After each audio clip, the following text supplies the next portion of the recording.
সুন্দরবনের গভীর সবুজে মোড়া এক নির্জন জায়গায় ছিল একটি ছোট্ট ফুলের বন। সেই বনে রঙিন রঙিন ফুল ফুটে থাকত সবসময়, আর সেই ফুলের উপর দোল খেত শত মৌমাছি। তারা নিজেদের জন্য বানিয়েছিল এক বিশাল মধুর চাক, ঠিক বনের মাঝখানে এক পুরনো শিমুল গাছের ডালে। এই বনেই বাস করত ভাল্লুক বাবু। তার ছিল একটাই দুর্বলতা, মধু। সকাল সন্ধ্যা তার মাথায় ঘুরত একটাই চিন্তা, কখন একটু মধু খাবো।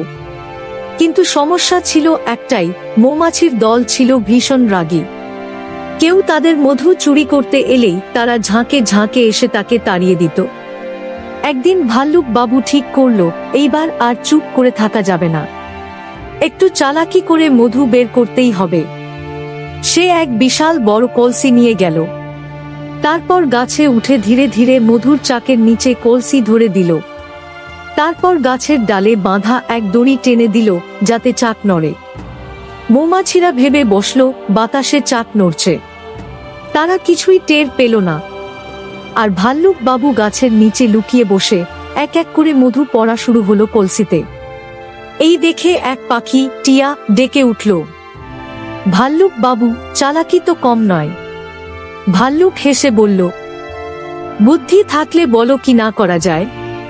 কিন্তু টিয়া তখন উড়তে উড়তে মৌমাছিদের কানে গিয়ে বলল, তোমাদের মধু চুরি হচ্ছে, গাছে নয়, নিচে খোঁজ করো। মৌমাছিরা নেমে এসে দেখে তাদের মধু নিচে কলসিতে পড়ছে। ব্যাস, শুরু হলো হামলা। ভাল্লুক বাবু এক দৌড়ে নদীর দিকে পালালো, ঝাঁপ দিল জলে। শেষমেশ বনের সব প্রাণীরা হাসতে লাগলো। একদিকে ভেজা ভাল্লুক বাবু, আর একদিকে মধুতে ভরা কলসি ভেসে যাচ্ছে নদীর স্রোতে। তবে মৌমাছিরা দয়ালু ছিল। তারা ঠিক করলো, ভাল্লুক বাবু যদি প্রতিদিন ফুলের যত্ন নেয়, তবে আমরা তাকে সপ্তাহে একবার মধু দেব।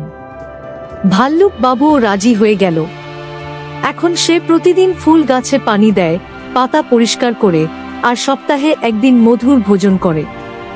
সুন্দরবনের প্রাণীরা বলতো, যেখানে বুদ্ধি সেখানে সুখ, আর যেখানে মধু সেখানে ভাল্লুক বাবু। নতুন নতুন ভিডিও দেখতে চাইলে লাইক এবং সাবস্ক্রাইব করো।